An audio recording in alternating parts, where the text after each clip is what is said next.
Hello students, welcome back to my YouTube channel. In the last video, we have completed question number 9 to 11 of exercise 9.1. In this video, we will solve further questions. Now, question number 12 of exercise 9.1 is, from the top of a 7-meter high building, the angle of elevation of the top of a cable tower is 60 degree and the angle of depression of its foot is 45 degree. Determine the height of the tower. उन्होंने हमें question में क्या कहा है कि एक 7 metre की building है, उस 7 मीटर की बिल्डिंग के टॉप से केबल टावर का जो टॉप है वहां तक एक एंगल बन रहा है, angle of elevation 60 degree. After that उन्होंने हमें कहा कि हमारा इस बिल्डिंग के टॉप से केबल टावर के फुट तक जो हमारा दूसरा एंगल ऑफ डिप्रेशन बन रहा है वो कितना बन रहा है हमारा 45 डिग्री. उन्होंने कहा है कि बताइए इस टावर की हाइट क्या होगी. ठीक है, इस टावर की हाइट क्या है ये निकालने के लिए उन्होंने हमें कहा है. सबसे पहले हमने इसकी नेमिंग कर ली PQRST. ठीक है, अब हम क्या करेंगे, क्वेश्चन को हमने देख लिया, हमें PS दे रखा है. ठीक है, तो PS हमारा इक्वल हो जाएगा RQ के Q, opposite sides are equal, तो 7 मीटर हो गया RQ हमारा. अब इसको हम करेंगे कैसे वो देखिए. हमने लिखा सबसे पहले लेट PQ इक्वल है RS के, जो कि इक्वल है X मीटर. हमने लेट कर लिया कि PQ और RS जो है वो हमारा X है और TR हमारा H है. TR is equal to H meter. ठीक है, इसके बाद हमने लिखा कि PS जो है वो हमारा इक्वल है RQ के, क्यों अपोजिट साइड्स आर इक्वल, तो RQ भी हमारा कितना हो गया 7 मीटर. एंगल RSQ इक्वल है एंगल PQS के, एंगल PQS के, जो कि कितना हो गया 45 डिग्री. क्यों? क्योंकि मैंने आपको कहा था कि RSQ ये एंगल ऑफ डिप्रेशन है. एंगल ऑफ डिप्रेशन जो है वो एंगल ऑफ एलिवेशन के इक्वल होता है, तो इसलिए हमने कहा कि RSQ जो है वो PQS के इक्वल है. आगे हम कैसे करेंगे, अब हमने देखा यहाँ पे दो ट्राइंगल, एक देखा हमने TSR, दूसरा हमने राइट एंगल ट्राइंगल कौन सा देखा PSQ. सबसे पहले हम ले लेते हैं TSR. हमने लिया इन ट्राइंगल TSR की बात करते हैं. एंगल S के अकॉर्डिंग परपेंडिकुलर क्या हो जाएगा उसकी opposite side, that is TR. Base क्या हो जाएगा उसका adjacent side, that is SR. और ये हाइपोटेन्यूज क्या हो जाएगी उसकी लॉन्गेस्ट साइड. अब हमें यहाँ पे परपेंडिकुलर और बेस को कंसीडर करना है, तो परपेंडिकुलर और बेस कौन से फॉर्मूले में आता है हमारा tan में, तो tan एंगल क्या हो जाएगा 60 degree is equal to P upon में B. अब tan 60 की वैल्यू हम निकाल लेंगे टेबल से, जो कि है √3. परपेंडिकुलर क्या हो गया हमारा TR, बेस क्या हो गया SR. परपेंडिकुलर TR हमने क्या माना हुआ था H, तो उसकी जगह हमने लिख दिया H. SR हमने माना हुआ है X, तो इसको हमने लिख दिया X √3. अब हमने करा इसको क्रॉस मल्टीप्लाई, तो हमारा क्या आ गया H is equal to √3X. ये हमारी आ गई फर्स्ट इक्वेशन, ये हो गया हमारा फर्स्ट. ठीक है, अब हमने लिया दूसरा ट्राइंगल. दूसरा ट्राइंगल क्या लिया हमने PSQ ले लेते हैं. हमने लिया इन ट्राइंगल PSQ के अंदर अगेन Q के अकॉर्डिंग हमारा परपेंडिकुलर क्या हो जाएगा PS और बेस क्या हो जाएगा उसकी एडजेसेंट साइड PQ. तो हमने अगेन परपेंडिकुलर और बेस को कंसीडर करते हुए फॉर्मूला क्या लगाया, tan एंगल हो गया 45 is equal to P upon में B. tan 45 की वैल्यू हम ले लेंगे टेबल से, जो कि हमारी क्या होती है 1. P परपेंडिकुलर क्या हो जाएगा इसका PS और बेस क्या हो जाएगा हमारा PQ. PS जो है वो हमें दे रखा है उन्होंने 7 मीटर. ठीक है, और PQ उन्होंने हमें कितना दे रखा है, हमने माना था इसको X इज इक्वल टू 1. अब हमने इसको करा क्रॉस मल्टीप्लाई, तो X हमारा किसके इक्वल आ गया 7 मीटर के. अब देखो बेटा X आ गया हमारा 7 मीटर और H में H इक्वल आया था √3X के. तो हम कह सकते हैं दोनों इक्वेशन हमें क्या मिल रहा है from first and second, we get हमें क्या मिला H is equal to √3X था. X की वैल्यू हमारी क्या आई थी 7, तो X की जगह हम 7 पुट कर सकते हैं, तो हमारी हाइट क्या आ गई 7 √3 मीटर. तो हमने लिखा कि TR जो आ गया वो हमारा आ गया 7 √3 मीटर. अब उन्होंने हमसे पूछी थी हाइट ऑफ केबल टावर. तो केबल टावर की हाइट बेटा देखो किस, अगर हम केबल टावर की हाइट देखो वो क्या है TQ किस किस को मिलाकर बना है TR प्लस RQ को. तो हम कह सकते हैं कि TR में अगर हम RQ प्लस करें तो वो हो जाएगी हमारी height of cable tower. TR जो है वो हमारा अभी कितना आया 7 √3 और RQ जो है वो हमारा कितना है 7 मीटर। अभी हमने निकाला था कि पी एस इक्वल है आर क्यू के, वो है 7। अब देखो √3 वाली में नॉर्मल नंबर तो प्लस नहीं कर सकते, हम निकाल सकते हैं इसमें से कॉमन, तो कॉमन हमने निकाल लिया 7। 7 √3 में से जब 7 कॉमन निकल लिया तो क्या बच गया √3, प्लस 7 में से 7 कॉमन निकल लिया तो क्या बच गया 1। तो ये हो गई हमारी height of cable tower. Now question number 13, as observed from the top of a 75 high lighthouse from the sea level, the angles of depression of two ships are 30 degree and 45 degree. If one ship is exactly behind the other on the same side of the lighthouse, find the distance between the two ships. इस question में अब उन्होंने हमें क्या कहा है, उन्होंने हमें कहा है कि एक लाइट हाउस है 75 मीटर हाई, मतलब जिसकी हाइट 75 मीटर है। उस लाइट हाउस के टॉप से दो शिप को हम देखते हैं, तो देखते हुए हमारे दो एंगल ऑफ डिप्रेशन बनते हैं। हमारे दो एंगल ऑफ डिप्रेशन बनते हैं, वो इस तरीके से बनते हैं कि जब हमने पहली शिप को देखा तो हमारा जो एंगल ऑफ डिप्रेशन बना वो कितना बना हमारा 30 डिग्री, और जब हमने दूसरी शिप को देखा, दूसरी शिप को देखते हुए हमारा जो एंगल ऑफ डिप्रेशन बना वो हमारा कितना बना 45 डिग्री। ठीक है, आगे उन्होंने हमसे कहा कि बताइए इन दोनों शिप के बीच में कितना डिस्टेंस है, वो हमें इसमें कैलकुलेट करना है। सबसे पहले हम नेमिंग कर लेते हैं A B C D। ठीक है, अब अगर हम इसमें देखें तो हम मान के चलते हैं कि जो इसने डिस्टेंस कवर किया है, मतलब दोनों शिप के बीच में जो डिस्टेंस है वो हम x मान के चलते हैं, और BC हम y मान लेते हैं। ठीक है, अब हम इसे कैलकुलेट कैसे करेंगे वो देखिए। सबसे पहले हमने लिखा कि हमारा जो एंगल PDA है, एंगल PDA है वो इक्वल है एंगल DAC के, इसका मतलब वो हो गया 30 डिग्री के इक्वल। इसी तरीके से angle PDB, angle PDB equal है एंगल DBC के, वो हो गया हमारा 45 डिग्री। रीजन, क्योंकि एंगल ऑफ डिप्रेशन जो है वो एंगल ऑफ एलिवेशन के इक्वल होता है। तो ये हो गया 35 डिग्री, ये हो गया हमारा 45 डिग्री। ठीक है, 30 डिग्री और 45 डिग्री। अब हम करेंगे अपना फॉर्मूला पुट। कैसे? सबसे पहले हमने ले लिया एक ट्राइंगल DBC, सबसे पहले DBC की बात कर रहे हैं। ट्राइंगल DBC, एंगल B के अकॉर्डिंग परपेंडिकुलर क्या हो जाएगा, उसकी अपोजिट साइड मतलब DC, बेस क्या हो जाएगी उसकी adjacent side that is BC, और हाइपोटेनियस हमारी लॉन्गेस्ट साइड है, उससे हमें अभी कुछ नहीं लेना देना। सबसे पहले हम कंसीडर करेंगे परपेंडिकुलर और बेस को। परपेंडिकुलर और बेस को कंसीडर करते हुए फॉर्मूला क्या लग जाएगा हमारा, tan एंगल क्या हो गया 45 is equal to P upon में B। tan 45 की वैल्यू हम टेबल से निकालेंगे जो कि है 1। परपेंडिकुलर क्या हो गया हमारा DC, और बेस क्या हो गया हमारा BC। DC हमारा है 75 और BC हमारा कितना है y इज इक्वल टू 1। अब हमने इसको क्रॉस मल्टीप्लाई करा तो y की वैल्यू क्या आ गई हमारी 75 मीटर। ठीक है, अब हम ले लेते हैं पूरा ट्राइंगल। दूसरा ट्राइंगल हमें दिख रहा है DAC, तो हमने लिया in triangle DAC। Again DAC के अकॉर्डिंग परपेंडिकुलर क्या हो गया DC और बेस क्या हो गया AC। इस बार हम पूरे की बात कर रहे हैं। परपेंडिकुलर और बेस को ध्यान में रखते हुए फॉर्मूला क्या लग जाएगा, tan एंगल हो गया 30 degree is equal to P upon में B। tan 30 की वैल्यू हम निकाल लेंगे टेबल से जो कि है हमारी 1 अपॉन में √3। परपेंडिकुलर क्या हो गया हमारा DC और बेस क्या हो गया हमारा AC।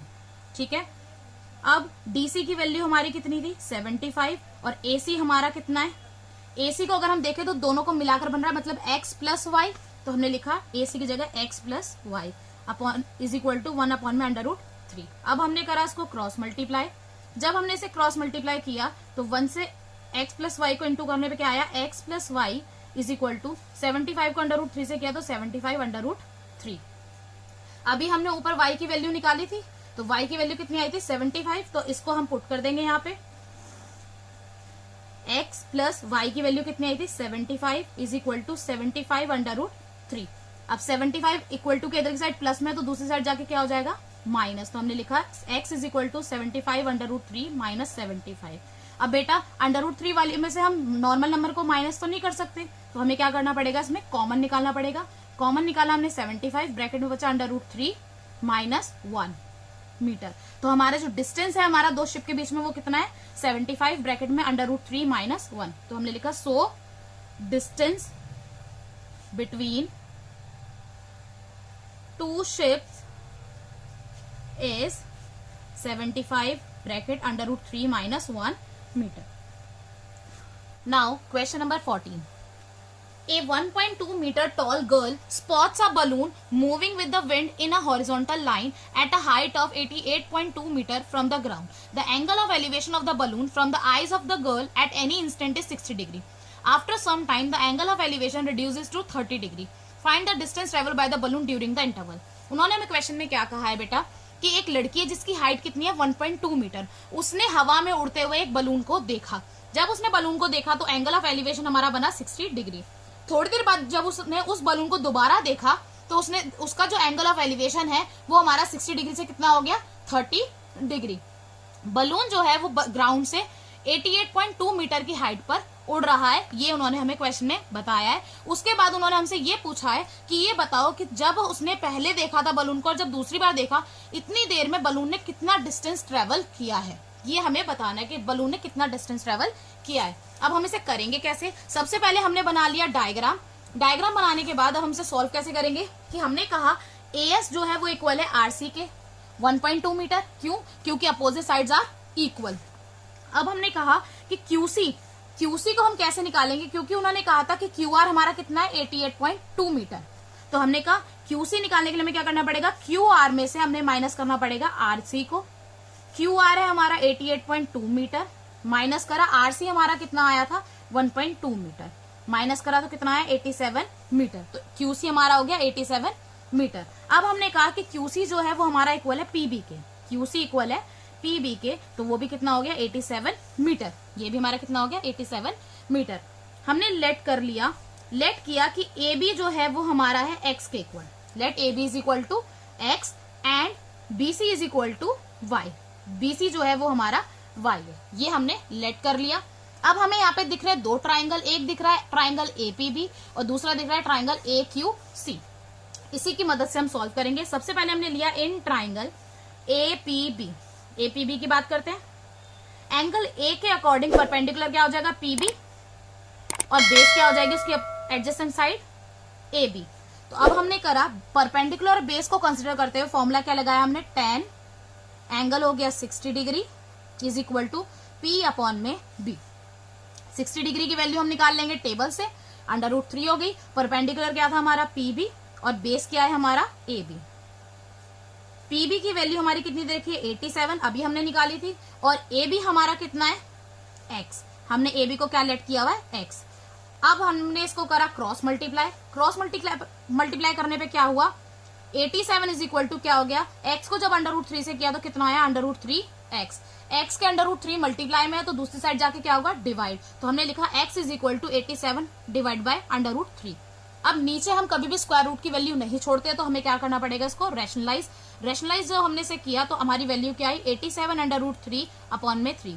हमने देखा 87 3 से कट रहा है तो उसको हम काट देंगे, 3 1 3, 3 2 6 और 3 9 27। तो x की वैल्यू हमारी कितनी आ गई 29 √3। ठीक है। अब हमने लिया दूसरा ट्राइंगल क्या है हमारा AQC। हमने क्या लिया इन ट्राइंगल AQC की बात कर रहे हैं अब हम। AQC के अंदर एंगल A के अकॉर्डिंग परपेंडिकुलर क्या हो जाएगा हमारा QC और बेस क्या हो जाएगा हमारा पूरा AC। तो हमने परपेंडिकुलर और बेस को कंसिडर करते हुए फॉर्मूला क्या लगाया tan एंगल हो गया हमारा 30 degree is equal to P upon में B। tan 30 की वैल्यू हम निकाल लेंगे टेबल से जो कि है 1 अपॉन में √3। P हमारा क्या है QC और बेस हमारा क्या है AC। हमने लिख लिया। अब हम करेंगे वैल्यू पुट, 1 अपॉन में √3 इज इक्वल टू QC की वैल्यू कितनी थी 87 अभी हमने कैलकुलेट की थी ऊपर, और AC हमारा किसके इक्वल हो जाएगा। देखो बेटा AC को अगर हम ध्यान से देखो तो वो x प्लस वाई दोनों को मिलाकर बनाया, तो हम लिखेंगे AC is equal to x plus y. अब हमने इसे किया क्रॉस मल्टीप्लाई, 1 को जब हमने x प्लस वाई से मल्टीप्लाई किया तो क्या आया x plus y is equal to 87 को √3 से किया तो कितना आया 87 √3। अभी हमने x की वैल्यू निकाली थी 29 √3, तो x की वैल्यू हम इस इक्वेशन में पुट कर देंगे कितनी 29 √3 plus y is equal to 87 √3। अब ये 29 √3 इधर की तरफ प्लस में तो दूसरी साइड जाके क्या हो जाएगा माइनस, तो हमने लिखा y is equal to 87 √3 minus 29 √3। 87 में से जब हमने 29 को माइनस करा तो हमारा आंसर आया 58 √3। तो y की वैल्यू हमारी कितनी आ गई 58 √3। तो हम कहेंगे so distance travelled by balloon is 58 under root 3 meter. Now, question number 15. A straight highway leads to the foot of a tower. A man standing at the top of the tower observes a car at an angle of depression of 30 degree, which is approaching the foot of the tower with a uniform speed. 6 seconds later, the angle of depression of the car is found to be 60 degree. Find the time taken by the car to reach the foot of the tower from this point. अब उन्होंने हमें question number 15 में बोला क्या है बेटा, उन्होंने कहा है कि एक टावर है जिसके सामने एक रोड जा रहा है, एक टावर है जिसके सामने एक रोड जा रहा है, मतलब उसके फुट से एक रोड जा रहा है। इस टावर के टॉप पर एक आदमी खड़ा हुआ है, वहां से उस आदमी ने एक कार को देखा।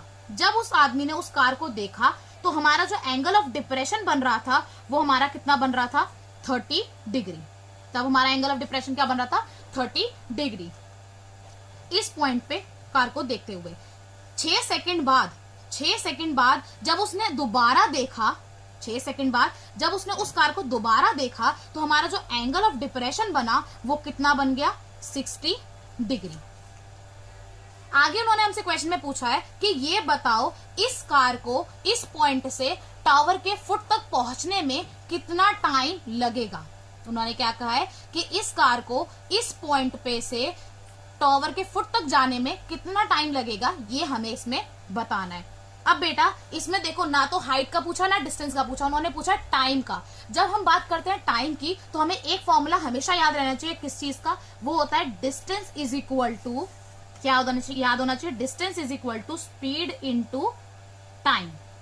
ठीक है, हमें क्या पता होना चाहिए, distance is equal to speed into time, ये चीज हमें याद रहनी चाहिए। अब हम इसे सॉल्व कैसे करेंगे वो देखिए। हमें तो ट्रिग्नोमेट्री में दो ही चीज पता है ना, या तो डिस्टेंस निकालना या फिर हाइट निकालना। अब डिस्टेंस निकालने के लिए सबसे पहले तो हमें ये पता होना चाहिए ना कि हम इसको कैसे निकालें, है ना। हमें ये पता होना चाहिए कि सी से डी तक कितना डिस्टेंस कवर कर लिया और डी से ई तक कितना कर लिया, पहले लेट तो हो। तो अब हम इसे सॉल्व कैसे करेंगे बेटा वो देखिए। हमने कहा, हमने लेट कर लिया, लेट द स्पीड, हमने लेट करी स्पीड कार की, let the speed of a car is x meter per second. हम ये लेके चल रहे हैं कि उस कार की जो स्पीड है वो है x मीटर पर सेकेंड की। ठीक है, अब हमने निकाला कि distance covered by car, distance covered by car from C to D, C से D पॉइंट तक जाने में डिस्टेंस कितना कवर किया, मतलब CD हमारा किसके इक्वल हो गया। डिस्टेंस का फॉर्मूला क्या था, स्पीड इनटू टाइम। स्पीड हमने क्या मानी थी, x, और टाइम उन्होंने बताया था कितने सेकंड में, 6 सेकंड में। ठीक है, टाइम उन्होंने हमें कितना बताया था, 6 सेकंड्स। तो हमारा 6 इंटू एक्स कितना हो गया, 6x मीटर। तो ये हो गया हमारा CD। इसी तरीके से अब हम DE निकाल लेंगे। कैसे, अब हमने let the time taken by car, time taken by car to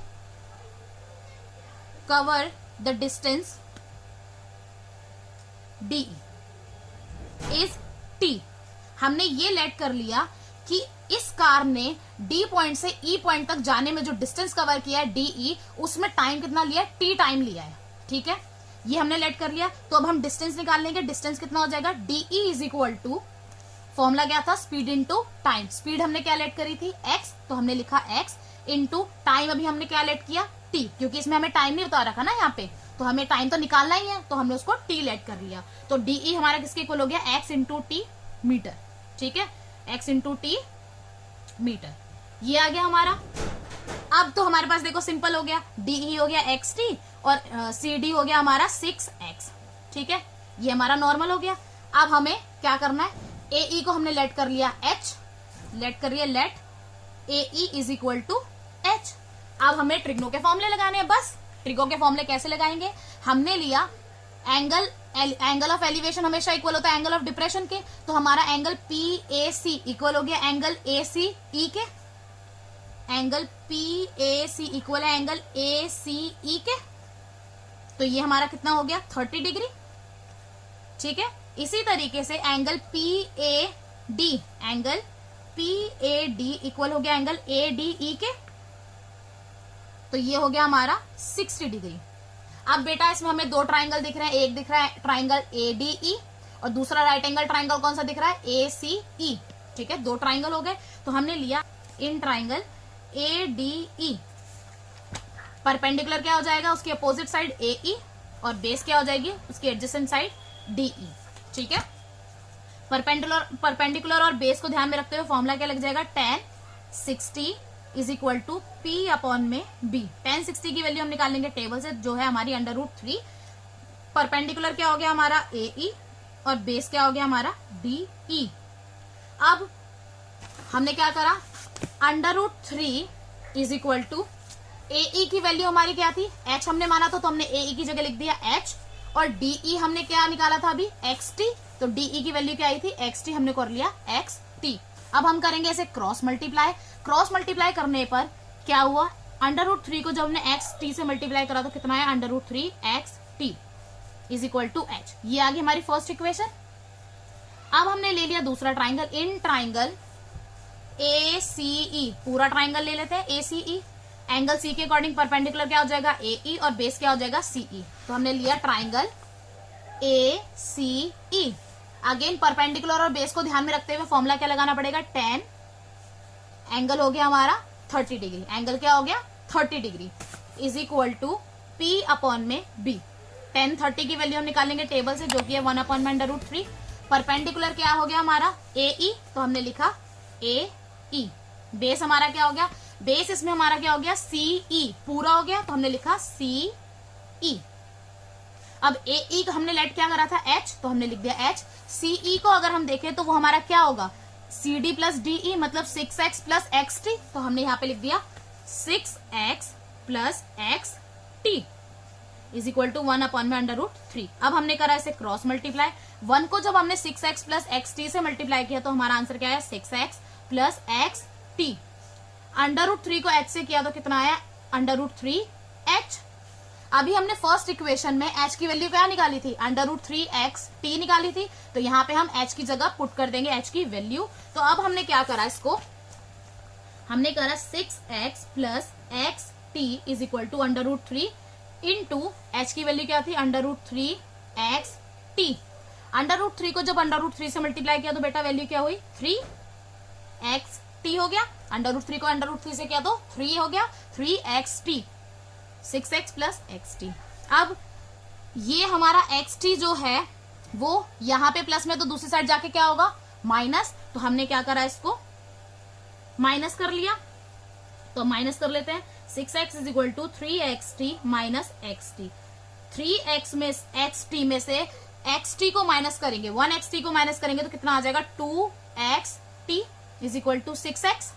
ठीक है, अब देखो t के मल्टीप्लाई में 2x, तो दूसरी साइड जाके क्या होगा, डिवाइड। तो हमने कहा t is equal to 6x divide by 2x। अब हमने काट दिया इसको, x से x कट गया, 2 1 2, 2 3 6, तो हमारा t कितना आ गया, 3 सेकेंड्स। तो हमने क्या कहा कि टावर तक पहुंचने के लिए कार कितना टाइम लेगी, 3 seconds. Now question number 16, the angles of elevation of the top of A tower from 2 points at a distance of 4 meter and 9 meter from the base of the tower and in the same straight line with it are complementary. Prove that the height of the tower is 6 meter. उन्होंने हमें question में क्या कहा है बेटा, question number 16 में उन्होंने हमें कहा है कि एक टावर है, इस टावर के फुट से, मतलब इस टावर के फुट से 2 पॉइंट है, सीधे जाओ तो 2 पॉइंट पड़ रहे हैं। एक पॉइंट जो है वो 4 मीटर की दूरी पे है और जो दूसरा पॉइंट है वो हमारा कितनी दूरी पे है, यहां से यहां तक 9 मीटर की दूरी पे है। 2 पॉइंट है, उन 2 पॉइंट से जो एंगल ऑफ एलिवेशन बन रहा है टॉप ऑफ द टावर तक, वो क्या बन रहा है हमारा 2 एंगल बन रहे हैं, एक बन रहा है ये और एक बन रहा है ये। उन्होंने हमें क्वेश्चन में कहा है कि ये जो 2 एंगल है वो कौन से एंगल है, कॉम्प्लीमेंट्री। सबसे पहले आप ये समझिए कि कॉम्प्लीमेंट्री एंगल्स होते क्या है। कॉम्प्लीमेंट्री एंगल्स वो एंगल्स होते हैं जिनका सम जो है वो इक्वल होता है कितने डिग्री के, 90 डिग्री के। मतलब जब 2 एंगल का सम हमारा 90 डिग्री के इक्वल होता है तो वो क्या कहलाता है, कॉम्प्लीमेंट्री एंगल। तो क्वेश्चन में उन्होंने हमें यही कहा है कि इन दोनों एंगल को हम कॉम्प्लीमेंट्री एंगल कहेंगे। ठीक है, ये कॉम्प्लीमेंट्री एंगल है। आगे उन्होंने हमसे कहा है कि ये प्रूफ करो कि इस टावर की जो हाइट है वो 6 मीटर है। ठीक है, सबसे पहले हम नेमिंग कर लेते हैं A, B, C और D। अब देखो बेटा, उन्होंने कहा है कि ये कॉम्प्लीमेंट्री एंगल है, तो हम कह सकते हैं, हमने लेट कर लिया कि एंगल B जो है वो हमारा थीटा के इक्वल है। ठीक है, हमने ये लेट कर लिया कि एंगल B जो है वो थीटा है। ठीक है, अब सिंपल सी बात है बेटा, अगर एंगल B थीटा है, हम कह रहे हैं एंगल B हमारा इक्वल है थीटा के, और हमने कहा था कॉम्प्लीमेंट्री एंगल कौन से होते हैं, जिसका सम किसके इक्वल होता है, 90 डिग्री के। मतलब angle B plus angle C equal है 90 डिग्री के। एंगल B हमने थीटा मान लिया, तो एंगल C हमारा किसके इक्वल हो जाएगा, ये यहाँ प्लस में तो यहाँ जाके माइनस, तो इसका मतलब होगा angle C equal to 90 minus theta के। तो हमारा एंगल C क्या आ गया, 90 माइनस थीटा। ये आपको करके नहीं दिखाना है, ये मैं आपको समझाने के लिए दिखा रही हूँ। ठीक है, तो हमने लेट कर लिया angle B is equal to theta, तो एंगल C हमारा क्या हो गया, 90 माइनस थीटा। ठीक है, इतना क्लियर है। अब हमें यहाँ पे दो ट्राइंगल दिख रहे हैं, एक दिख रहा है ABD और एक दिख रहा है ACD। हमने लेट कर लिया कि हाइट जो है हमारी AD जो है वो इक्वल है H के, AD जो है वो हमारे H के इक्वल है, ये हमने लेट कर लिया।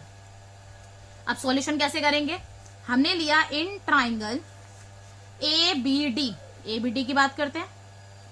ABD के अंदर एंगल B के अकॉर्डिंग परपेंडिकुलर क्या हो जाएगा, उसकी अपोजिट साइड AD, और बेस क्या हो जाएगा AB, उसकी एडजेसेंट साइड। ठीक है, तो परपेंडिकुलर और बेस को कंसीडर करते हुए फॉर्मूला कौन सा लगाएंगे, tan। अब यहाँ पे एंगल क्या है, थीटा, तो हम क्या लगाएंगे, tan theta is equal to P upon में B। परपेंडिकुलर क्या था हमारा AD, तो हमने लिखा AD। बेस हमारा क्या था AB, तो हमने लिखा AB, और tan थीटा को हम ऐसे ही लिख लेंगे सेम। AD हमने लेट किया था H, तो हमने लिख दिया H। AB हमारा कितना था 4 is equal to tan theta. अब इसे हम आगे सॉल्व नहीं कर सकते, तो इसको डालेंगे इक्वेशन 1। अब हमने लिया दूसरा ट्राइंगल, दूसरा ट्राइंगल क्या है हमारा, इन ट्राइंगल ACD। ACD की बात करते हैं, एंगल C के अकॉर्डिंग परपेंडिकुलर क्या हो जाएगा AD, और बेस क्या हो जाएगा AC। तो परपेंडिकुलर और बेस को कंसीडर करते हुए फॉर्मूला क्या लगेगा, tan। इस बार एंगल क्या है हमारा 90 minus theta, tan 90 minus theta is equal to P upon में B। Now tan 90 minus theta जो है बेटा वो हमारा किसके इक्वल होता है, cot थीटा के। यहाँ पे आप मेंशन कर दोगे because tan 90 minus theta is equal to cot theta. तो हमने यहाँ पे क्या लिख दिया, tan 90 minus theta is equal to cot theta, तो हमने लिख दिया cot theta is equal to, perpendicular क्या है हमारा AD, तो हमने लिखा AD। बेस हमारा क्या है AC, तो हमने लिखा AC। AD हमने लेट किया था H, और AC की वैल्यू कितनी है हमारी 9, ये हमें क्वेश्चन में दे रखा है। तो cot theta is equal to H upon में 9 हो गया, ये हो गया हमारी इक्वेशन 2। अब हम क्या करेंगे, इक्वेशन 1 और 2 को कर देते हैं मल्टीप्लाई। तो हमने कहा मल्टीप्लाई इक्वेशन 1 एंड 2, दोनों को मल्टीप्लाई कर दो, वी गेट, हमें क्या मिलेगा, हमने इक्वेशन 1 को मल्टीप्लाई किया, मतलब tan थीटा और cot थीटा को करा, tan theta into cot theta is equal to H upon में 4 मल्टीप्लाई H अपॉन में 9। ये हो गई हमारी दोनों इक्वेशन मल्टीप्लाई। अब हम इसे करेंगे सॉल्व। देखो बेटा, आपको चैप्टर 8 में भी ये चीज पढ़ाई गई होगी कि cot थीटा जो है वो हमारा किसके इक्वल होता है, 1 अपॉन में tan थीटा के इक्वल होता है। ये चीज पढ़ाई गई होगी आपको 8th में। तो हमने लिखा बिकॉज cot थीटा इक्वल है 1 अपॉन में tan थीटा के, तो हम यहाँ पे क्या कर रहे हैं, tan थीटा मल्टीप्लाई 1 अपॉन में tan थीटा लिख रहे हैं किसकी जगह, cot थीटा के। H को H से इंटू करा तो क्या हुआ, H की पावर 2। जब हमने H को H से इंटू करा तो H की पावर क्या हो गई 2, और 4 को 9 से मल्टीप्लाई करा तो 4 9 दा 36। tan थीटा से tan थीटा कट गया, tan थीटा से tan थीटा कट गया, तो क्या बचा हमारे पास 1 is equal to H square upon में 36। अब हमने इसको करा क्रॉस मल्टीप्लाई, तो क्या आ गया हमारा H square is equal to 36। Equal to के एक साइड हमारा स्क्वायर होता है, तो उस स्क्वायर को हटाने के लिए क्या करते हैं हम, इक्वल टू के दूसरी साइड हम लगा देते हैं स्क्वायर रूट। तो हमने 36 के ऊपर लगा दिया स्क्वायर रूट और यहां से हटा दिया स्क्वायर। अब हम देखेंगे 36 किसका स्क्वायर होता है, 36 स्क्वायर होता है 6 का। तो हमने देखा आ गया हमारा 6 मीटर, तो हमने लिखा so height of the tower कितनी होगी हमारी, height of tower is 6 metre. Do like, share and subscribe the channel and hit the bell icon so that you will get the notification whenever the video uploaded.